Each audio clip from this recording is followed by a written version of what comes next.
Kapag pinagsama-sama ang katatakutan, kasaysayan at kultura ng Pilipinas para sa isang Halloween experience, tiyak na tagos ang effect.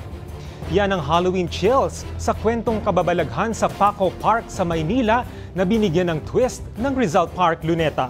Kilabutan sa Balitang A to Z ni Naomi Almojano.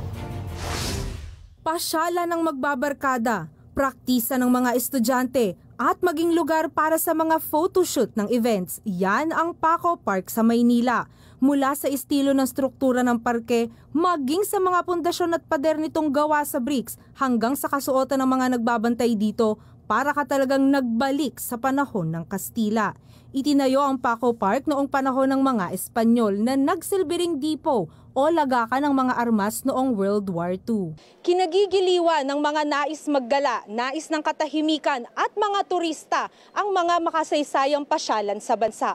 Pero lingid sa kanilang kaalaman, nababalot din ng mga kwentong kababalaghan ang mga pasyalang ito, kagaya na lamang ng Paco Park na kilalang dating libingan.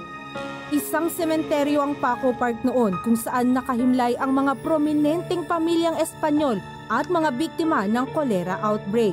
Dito rin ang mga labi ng 3 paring martir na gumbursa. Mahigit 1 taon ng security guard sa parke si Marvel Batolio, pero hindi nakaligtas ang kanyang matapang na dating sa mga espiritong nagpaparamdam umano dito. Paglagay ko ng radyo, siyempre busy rin sa kakamonitor. Bigla na lang natumba yung radyo, ma'am. Ay, ang ginawa ko, inulit ko ulit, sabi ko, pag linagay ko itong radyo na to, ibig sabihin, may kasama ko rito.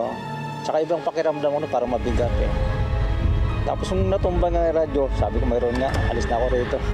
Si Mayan naman, napalunok na lang nang minsang gambalain daw ng makukulit na batang multo ang kanilang trabaho. Lumagpas na rin siguro ng 6 p.m. Doon na nag-start yung ilaw kasi medyo naging playful yung ilaw, yung hindi namin alam kung bakit siya nagpapatay sinde. Tila hindi rin matahimik ang kaluluwa na anilay babaeng bigla-bigla na lang nagpapakita at biglang maglalaho. Sabi nila na may dumadaan daw po dyan, like nag-iikot din sa taas na parang multo. Samantala, nagpalit naman ng ambience ang Rizal Park sa Luneta para sa kanilang Lunetakutan, isang haunted forest experience para sa publiko. Filipino folklore ang sentro ng Lunetakutan ngayong taon, kung saan mga karakter mula sa mga katakot-takot na kwentong bayan ang makikita at magpapatindig balahibo sa publiko.